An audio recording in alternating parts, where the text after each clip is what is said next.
It was a crisp Friday evening in Jackson, Mississippi. The streets buzzed with weekend traffic, headlights stretching in long beams across the highway. Captain David Harris of the Jackson Police Department was on his way home after a grueling 12-hour shift. His uniform still clung to him, his captain's badge glinting faintly in the dashboard light. All he wanted was a hot meal and a few hours of rest before duty called again. But fate had other plans. As David merged into the left lane, flashing blue lights erupted behind him. The siren pierced the night, sharp and demanding. Surprised, David checked his speedometer. He wasn't speeding. His tags were current, and his headlights worked fine. Still, he eased his black Chevy Tahoe to the shoulder, his training telling him to stay calm. A young officer, barely in his 30s, approached with the swagger of authority. His name was Officer Mark Stevens, a man known in the department for his sharp tongue and quick temper. David had heard whispers about him before, the kind of cop who treated citizens differently depending on the color of their skin. License and registration. Stevens barked before David could even roll the window down fully. David calmly handed over his driver's license along with his police ID, the one that clearly displayed his rank, Captain David Harris. But Stevens didn't look at it. Instead, his lip curled into a smirk.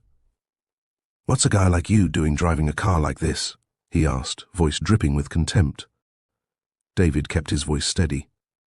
"Officer, I'm Captain Harris, Jackson PD. Is there a reason you pulled me over?" The moment hung thick with tension. Stevens's eyes flickered down at the ID, then back at David with disbelief.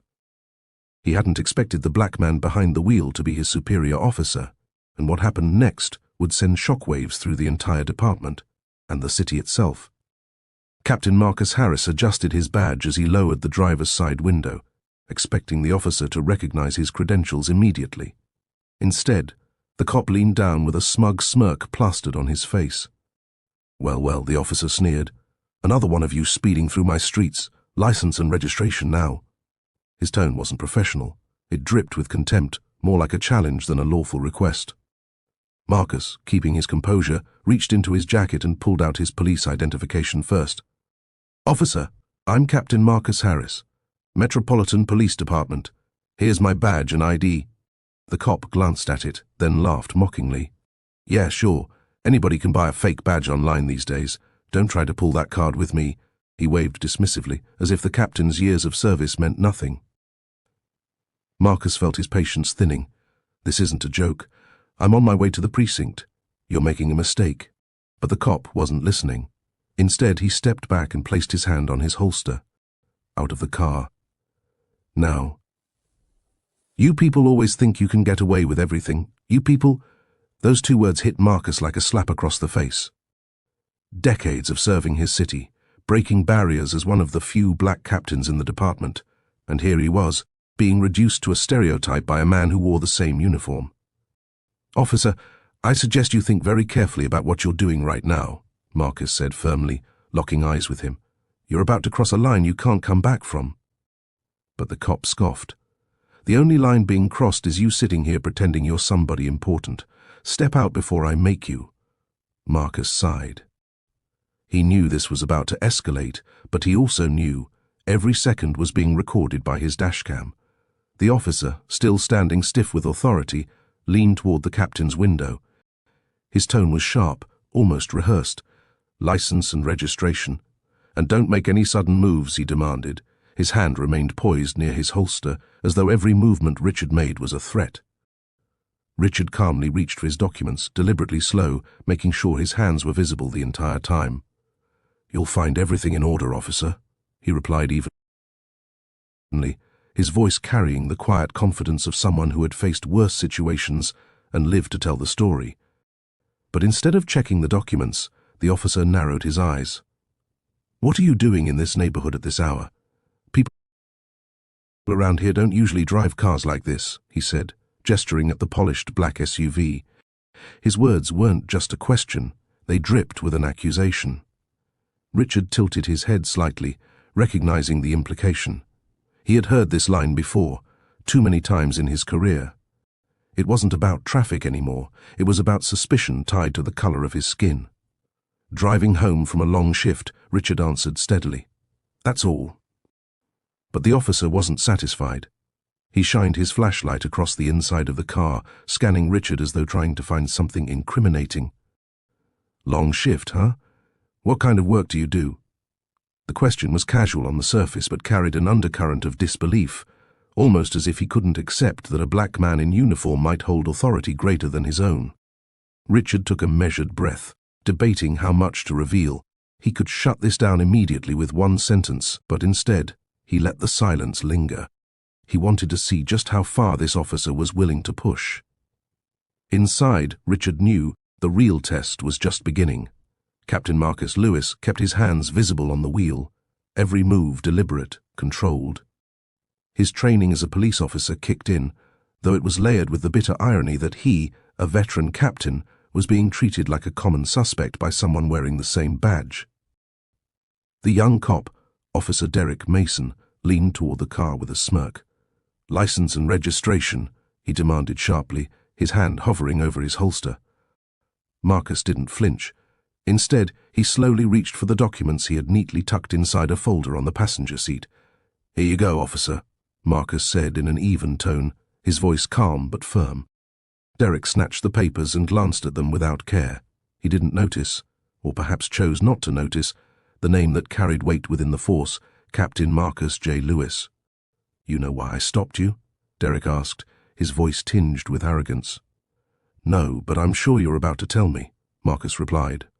His words were steady, his eyes fixed directly on the officer. He was not intimidated. "You were swerving," Derek claimed. "Might have been drinking. Step out of the car." Marcus's jaw tightened. He knew he hadn't swerved once. This wasn't about traffic safety, it was about something deeper. Racism wrapped in a badge. "I haven't been drinking," Marcus said firmly.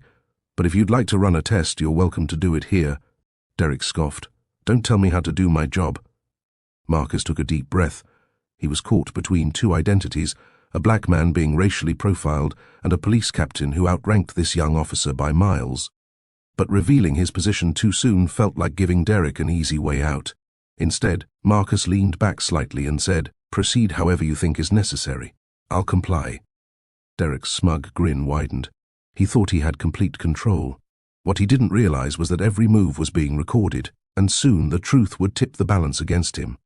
The flashing red and blue lights reflected off Captain Marcus Green's rearview mirror, but the situation had grown heavier than a routine stop. Officer Daniels, the younger cop, had approached Marcus with a tone so dripping with arrogance that even passing drivers slowed to glance. What should have been a 2-minute check was turning into a confrontation. "Step out of the vehicle." "Now," Daniels ordered, his hand hovering just close enough to his holstered gun to make his intentions clear. The senior officer, Ramirez, stood a few feet back, arms crossed, watching quietly but not intervening. Marcus took a deep breath. His years of service had taught him the art of composure, but he knew one wrong move could be twisted against him. He slowly placed both hands on the steering wheel, making every action deliberate. "Officer, I am Captain Marcus Green, Metropolitan Police Department. I have my badge and ID in the glove compartment. If you'll allow me, I can show you." Daniels scoffed, smirking as though Marcus had cracked a joke. "Yeah, sure, everyone's a captain when they're caught." His tone was loud enough for the bystanders pulling out phones to record. The tension thickened. The crowd forming nearby wasn't just curious, they sensed the injustice. A young woman shouted, "Why you hassling him? He didn't do anything." Others murmured in agreement. Marcus's calm voice carried, steady and authoritative. "Son, this isn't the way to handle yourself. I've been wearing this badge longer than you've been alive. Stand down before you regret this moment." But Daniels only stiffened, his pride and prejudice blinding him to reason. Ramirez shifted uneasily now, clearly realizing the officer's actions were spiraling out of control. The situation was reaching a boiling point, and in moments, it would change everything. The officer's hand hovered near his holster, as if every movement Captain Harris made was a threat. "Hands on the wheel!" He barked again. Cars drove by slowly, their passengers peeking out of windows, curious at the flashing lights and rising tension. Captain Harris didn't flinch. He kept his voice steady, even though a wave of anger pressed against his chest. "Officer, I've already told you. I'm Captain Raymond Harris of the City Police Department. My badge and ID are right here on the dashboard where you can see them. There's no reason for this hostility." But the younger officer ignored him. His face flushed red and his voice grew louder. "Step out of the car! Now!" For a moment, Harris wondered if compliance would even protect him. He had been in law enforcement for 30 years, trained hundreds of young recruits, and broken up violent standoffs, but never had he felt more unsafe than at that moment, sitting in his own car, wearing the very uniform that symbolized his service. Just as Harris prepared to exit slowly, his police radio crackled. He had left it on the passenger seat, and the familiar voice of Sergeant Torres, his right-hand man, came through loud and clear. "Captain Harris, do you copy? Units are on standby for your briefing downtown." "Over." The officer froze, his eyes darting to the radio. Confusion spread across his face. "Captain Harris?" he repeated, suddenly less sure of himself. Harris met his gaze squarely. "That's right. And you've just pulled over the man who outranks your entire shift." The silence was suffocating. Cars continued passing, some drivers recording with their phones. The officer's authority crumbled before the crowd's eyes, and in that fragile moment, the balance of power shifted. Harris didn't move. He let the young officer squirm in the tension of his own mistake. The moment Captain Ellis's phone finished uploading the live footage, the atmosphere shifted. His heart raced as he glanced at the screen. Thousands of viewers were already watching, sharing, and commenting. Some were outraged, others shocked, but the reaction was spreading like wildfire. The quiet night roadside had suddenly turned into the center of national attention. Officer Crenshaw, however, had no idea. Still arrogant, he barked orders, demanding Ellis step away from his own car. "You think recording me is going to change anything? Men like me run this town." His words dripped with misplaced confidence, but the flashing red light on Ellis's phone told a different story. The world was watching every second. A bystander, who had stopped his car a few feet away, recognized Ellis. "Wait, isn't that Captain Ellis from Metro Division?" he whispered to another. The murmur spread among onlookers, who now began gathering with their own phones out. Suddenly, Crenshaw wasn't in control anymore. His actions were being documented from every angle, and Ellis could see the officer's bravado slowly crumble. Ellis, still calm, addressed the crowd. "For those of you watching, I am Captain Ellis of the Metro Police Department. This officer believes I don't belong in my own car, in my own city. This is the reality many of us live with, even when we wear the badge." His voice carried not just authority but truth, and it struck a chord. The video feed pinged again. Local news stations had picked it up. Ellis's words were being replayed live on television. Crenshaw's face, twisted with anger and panic, was now broadcast to homes across the state. The racist cop thought it was just another stop. He had no idea he'd just started a storm that would shake the department to its core. The street was eerily silent, except for the occasional honk of a car that slowed to witness the scene. Captain Harris stood calm, his posture unshaken despite the gun still drawn on him. But what truly shifted the atmosphere was not his badge, nor his calm words. It was the glowing red light of the cameras. Across the street, a teenager with a phone in hand streamed live to hundreds, then thousands. "A cop just pulled a gun on a black man in uniform," she whispered, the disbelief in her voice echoing through the live stream. Soon others joined in, their angles catching everything. The aggressive stance of Officer Reed, the unnecessary hostility, and the clear evidence that Harris had done nothing wrong. Reed, however, seemed oblivious. "Put your hands behind your head. Don't move," he barked, still gripping his weapon. The tension was unbearable. But Harris didn't flinch. Instead, he raised his voice so the cameras could hear. "My name is Captain Michael Harris, Metropolitan Police Department, badge 2745th. This officer has detained me without cause and is brandishing his weapon at me while I am in full uniform." The words carried power. Murmurs spread through the crowd. The live viewers multiplied. Comments flooded the screen. "He's a captain. This is insane.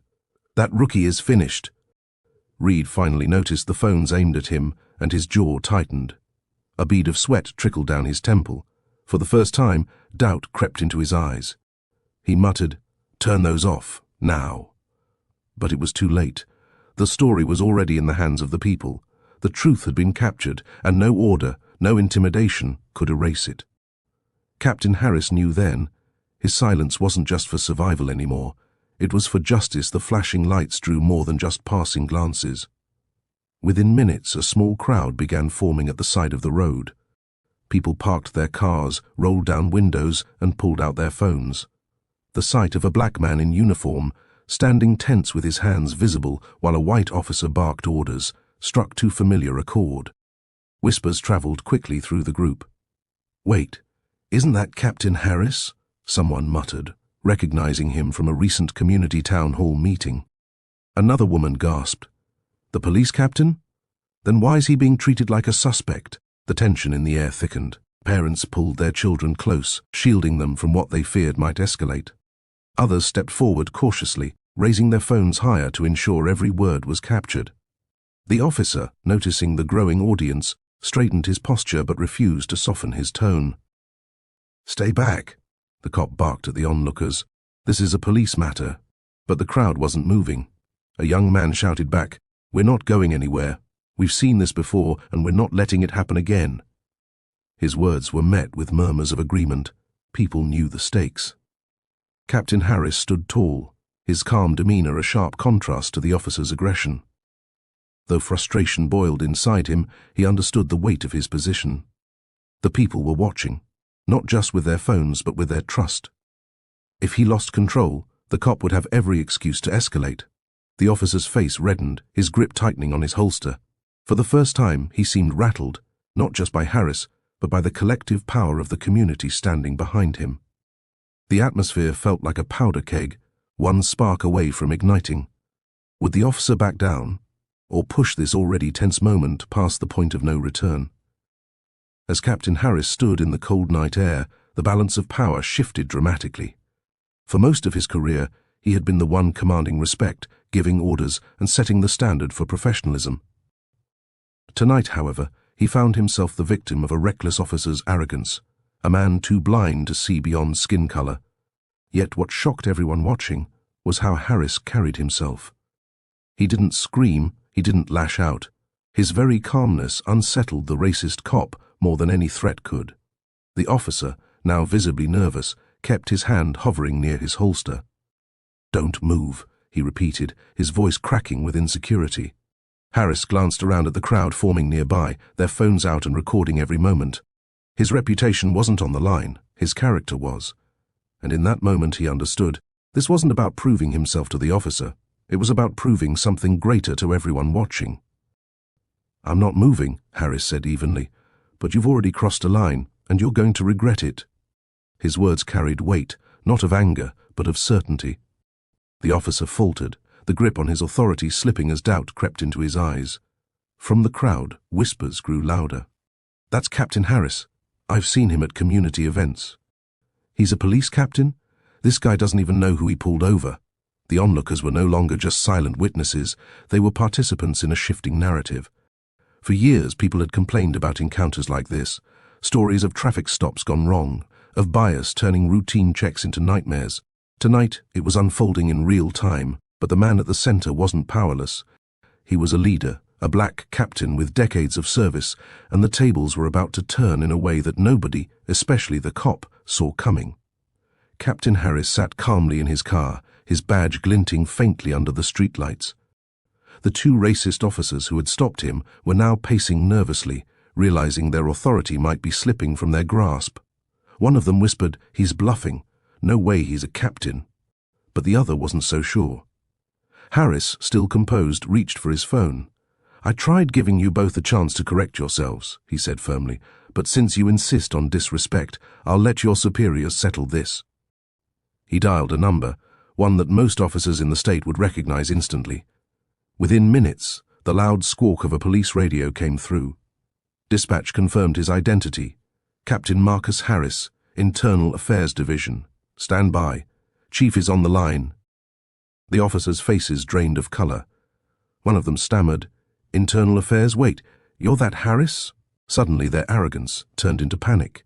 They knew Internal Affairs wasn't just another division, it was the watchdog, the unit that could end their careers with a single report. On speakerphone, the police chief's voice thundered, "What in the world are you two doing? Do you realize you just pulled over one of the most respected captains in this department?" The two officers tried to mumble excuses, but the chief cut them off sharply. "Don't bother lying. You're on body cam. Everything is recorded." Harris didn't gloat. He simply looked at the officers and said, "Respect goes both ways. You chose prejudice over professionalism. Now, live with the consequences." The officers stood frozen, sweat dripping down their foreheads, as the chief ordered them to return to headquarters immediately. Harris leaned back in his seat, calm but resolute. The tables had officially turned, and the fallout was only just beginning. The city was quieter now, but the echoes of what had happened that night still rippled far beyond the flashing lights and the confrontation on the roadside. Captain Elijah Carter's story spread quickly, not as gossip, but as a reckoning. Videos of the incident were shared across social media platforms, viewed millions of times within hours. News anchors replayed the moment Elijah calmly revealed his badge and rank, a symbolic gesture that shattered the racist cop's false sense of authority. For the first time in a long time, Elijah allowed himself to breathe. It wasn't relief in the usual sense. It was the awareness that he had turned a moment of humiliation into a teaching point for the nation. His words that night, firm, measured, dignified, were being quoted in classrooms, training centers, and community halls. "Power without justice is abuse," he had said. And those words were being replayed over and over again. The officer who pulled him over faced immediate suspension, but Elijah didn't rejoice in the punishment. Instead, he pushed for something deeper: reforms, training sessions rooted in empathy, policy changes that made accountability non-negotiable, mentorship programs designed to bridge the gap between officers and the communities they served. He knew punishment alone couldn't erase systemic rot. It had to be rebuilt from the inside out. As weeks passed, Elijah became more than just a captain. He became a voice of change. Yet, in his quiet moments, he thought of his father's lessons, of dignity in the face of injustice. He knew this story wasn't about him alone. It was about every black man, woman, and child who had been made to feel small for existing. That night ended with one officer in disgrace and one captain standing taller than ever. But the real victory was the legacy Elijah had sparked, proof that courage, patience, and truth could shake even the strongest walls of prejudice. The fight wasn't over, but now the world was listening. The morning after the incident, the city felt different. News outlets replayed the footage of the traffic stop on every channel, dissecting each moment as anchors emphasized how close a reckless act of prejudice had come to spiraling into disaster. The nation watched, not just as an isolated story, but as a mirror reflecting long-standing issues within law enforcement. Captain Elijah Rivers stood before a crowd of reporters outside police headquarters. He wasn't in a suit this time. He wore his full captain's uniform, the gold badge gleaming under the sun. His voice was steady, commanding respect. "What happened last night wasn't just about me," he said. "It was about every person who has been treated as less than they are because of bias, because of assumption, because of the color of their skin. But let this be clear, we will not let prejudice dictate the future of this department or this city." Behind him stood community leaders, officers of diverse backgrounds, and city officials. The unity was powerful, almost symbolic. It wasn't just about justice for Elijah, it was about reform for everyone. The racist cop, Officer Barnes, had already been suspended pending investigation. His partner, shaken by what he'd witnessed, turned in a report that corroborated Elijah's account. For the first time in years, citizens felt like change might not just be a slogan, it might actually be possible. That night, Elijah returned home. His daughter hugged him tightly, whispering, "I was so scared, Daddy." He knelt to meet her eyes and replied, "I was too. But sometimes fear reminds us of what's worth fighting for." And with that, Captain Elijah Rivers closed the most turbulent chapter of his career, not with anger, but with the resolve to make sure that no one else would ever be pulled over and treated as though their dignity didn't matter. The world had seen, and the world would not forget.